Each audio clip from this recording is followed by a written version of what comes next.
سوال آیا میرے والد صاحب کا انتقال ہو گیا، ان کی قضا نمازیں ادا کرنے کا طریقہ ارشاد فرما دیں۔ اب اگر ان پر قضا نمازیں تو اس کا حساب لگا لیں کتنی نمازیں قضا ہیں۔ 12 اور 15 کے درمیان لڑکا بالغ ہوتا ہے،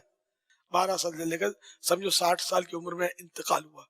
تو اس طرح یہ کہ جیسے نماز کا فدیہ اس میں صدقہ فطر کی مقدار میں، تو سپوز کریں کہ وہ 100 روپے کی بنتی ہے، تو ایک نماز کا فدیہ آج کی تاریخ میں تو یہ 100 بنتا ہے۔ تو اب ایک نماز کا 100 روپیہ سمجھو ہو گیا، 5 نمازیں فرض اور ایک وتر، تو یہ 6، تو یہ 600 بنے ایک دن کے۔ اس طرح مہینے کے 18,000 بن گئے،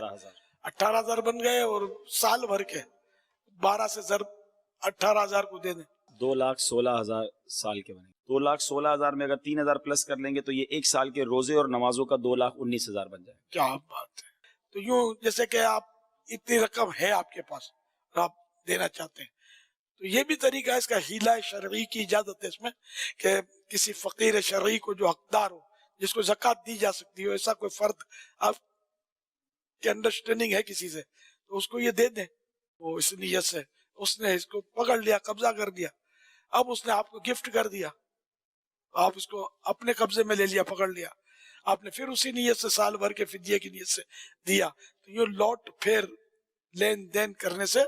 وہ آپ کے 60 سال تک کا یا 70 سال جو بھی ہو، یہ سارا فدیہ انشاءاللہ ادا ہو جائے گا۔ یہ ہیلا علماء نے لکھا ہے، کیونکہ ورنہ اتنی ساری رقم ہر ایک دے نہیں سکتا ہے نا، یہ آسان ہے۔ صحیح بخاری مسلم میں آیا کہ اگر کسی شخص کے منت کے روزے رہتے ہوں، فرض روزے نہیں، منت کے، تو اس کی اولاد اس کی طرف سے وہ روزے رکھے۔ اس طریقے سے منت کا کسی نے حاجیہ عمرہ مانا تھا، اولاد کرے گی۔ منت کا صدقہ اور خیرات مانا ہوا تھا، اولاد اس کے مرنے کے بعد اس کی طرف سے ادا کرے گی خود فزیکلی۔ نمازیں نہیں پڑھے گی، نمازیں اگر نہیں پڑھی ہیں تو عذاب بھگتے گا، پیچھے آپ جتنی مرضی نمازیں پڑھ لیں کوئی فرق نہیں پڑنا۔ یہاں تو فقہ حنفی میں باقاعدہ انہوں نے ایک صدقہ فطر کے برابر ہیلا بنایا ہوا ہے، یہ پتہ ہے آپ کو؟ وہ کہتے ہیں جی ابا جی مر جانا اور ابے کے ذمہ سپوز 50 سال کی نمازیں ہیں، تو کہتے ہیں 50 سال کے آپ 365 دن بنائیں اور روزانہ کی 5 نمازیں ملٹیپلائی کر کے ایک ڈیجٹ نکلے گا، فی نماز ایک صدقہ فطر، ٹھیک ہے جی، اور 2.5 کلو گندم، اس کے عوض ایک نماز معاف ہو جائے گی، وہ آپ نے یعنی مسجد میں مدرسے میں آپ نے گفٹ کرنا ہے۔ وہ سر وہ تو ٹنوں ٹن گندم بن رہی ہوتی ہے، تو اس کا بھی انہوں نے آگے سے سولوشن دیا ہے۔ وہ کہتے ہیں کوئی مسئلہ نہیں سر، اسی ہے نا، ہم ہیں نا، تو وہ بتاتے ہیں آپ کو کہ آپ یہ کریں کہ آپ 1 مہینے کا کر لیں، کچھ تو سانو دیو نا، تو کہتے ہیں آپ 1 مہینے کی گندم جتنی وہ نمازیں بنتی ہیں وہ آپ ہمیں گفٹ کریں، گفٹ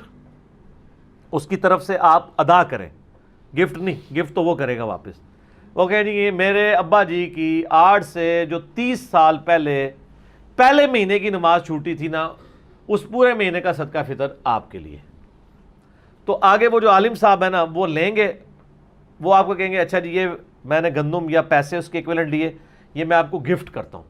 تحفہ تو آپ کسی کو بھی دے سکتے ہیں، تو وہ آپ کو واپس گفٹ کرے گا۔ آپ پھر اس کو کہیں گے اچھا جی 30 سال پہلے اس سے اگلے مہینے کا، اس طرح رہے گا تو 1 مہینے کا کرتے کرتے کرتے پائے جی ابا بچ جائے 3 مہینے دے پیسے، تے کوئی مہنگا سودا ہے کسی کا ابا بچ جائے، یہ لادہ بات ہے۔ قرآن میں لکھا ہے کہ اگر زمین بھی پوری فدیہ دے دی جائے تو اللہ کے عذاب سے بھی کوئی بچ سکتا، وہ تو قرآن ہے نا، کتابوں کا دین اور بابوں کا دین اور، وہ تو قرآن ہے نا، یہ بابے نے پھر ایک کہانیاں کرائی ہیں، وہ کرتے کرتے کرتے کرتے پھر انہوں نے باقاعدہ پورا لکھا، انہوں نے کہا جب اینڈ ہو جائے نا جب، تو اینڈ پہ آپ اس کو دے دیں۔ انہوں نے باقاعدہ بتایا کہ اینڈ پہ جب آپ دیں گے تو اب وہ آپ کو گفٹ نہیں دے گا، اس کے پاس ہی رہنے دیں، اتنی انہیں محنت کرائی ہے، نال ہو کے ابا بخشوایا ہے، اے نا اینڈ تے پھر گفٹ لو دے گھر ہی ٹر جاؤ۔ سر دیکھ لیں بزرگوں کی تعلیمات کیسی ہیں کہ لوگ تو اپنی اولاد کی کرتوت کی وجہ سے منہ چھپاتے پھرتے ہیں جی، اور یہ اپنے بزرگوں کی کرتوتوں کی وجہ سے منہ چھپاتے پھر رہے ہیں۔ دیکھ لینا کہتے یار کی لکھ کے گئے رہے یار، یہ کہ لکھ چھڑیا نے، اس طرح کے بہت سارے ہیلے لکھے ہوئے ہیں۔ فتاوی عالمگیری میں یہاں تک لکھا ہے، ظاہر اب مرد یا عورت میں سے ایک ہی مال کا مالک ہوتا ہے نا عموماً، یعنی گھر میں زیورات ہیں سپوز، تو بیوی اگر مالک ہے وہ کہتے ہیں ٹھیک ہے سال کے بعد زکوٰۃ بنتی ہے، وہ کہتے ہیں سال پورا ہونے میں جب 1 دن رہ جائے نا تو وہ بیوی بلا کے خاوند کو گفٹ کر دے سونا، تو اس کا سال پورا ہی نہیں ہوا، زکوٰۃ ہی نہیں بنے گی۔ اور جب خاوند کا سال پورا ہونے لگے نا، ایک دن پہلے بلا کے اپنی بیوی کو گفٹ کر دے، پوری زندگی موجہ مار دے، اور زکوٰۃ ہی کوئی نہیں. یہ لکھا ہوا ہے، یعنی پورا باقاعدہ ہیلوں کے اوپر چیپٹر بنے ہوئے ہیں اور یہ طریقے بتائے ہوئے ہیں. اور یہی اصحاب سبت نے بھی کیا تھا، تو اللہ تعالیٰ نے ان کو بندر اور خنزیر بنا دیا تھا اس طرح کی شریعت کے ساتھ کھلواڑ کرنے کے اوپر. تو یہ سارے وہ اس طرح کے ہیلے کرتے ہیں. تو میت کی طرف سے نہ آپ نے نماز پڑھنی ہوگی، صرف منت کے روزے رکھیں گے، صدقہ خیرات کریں گے، حج اور عمرہ کریں گے،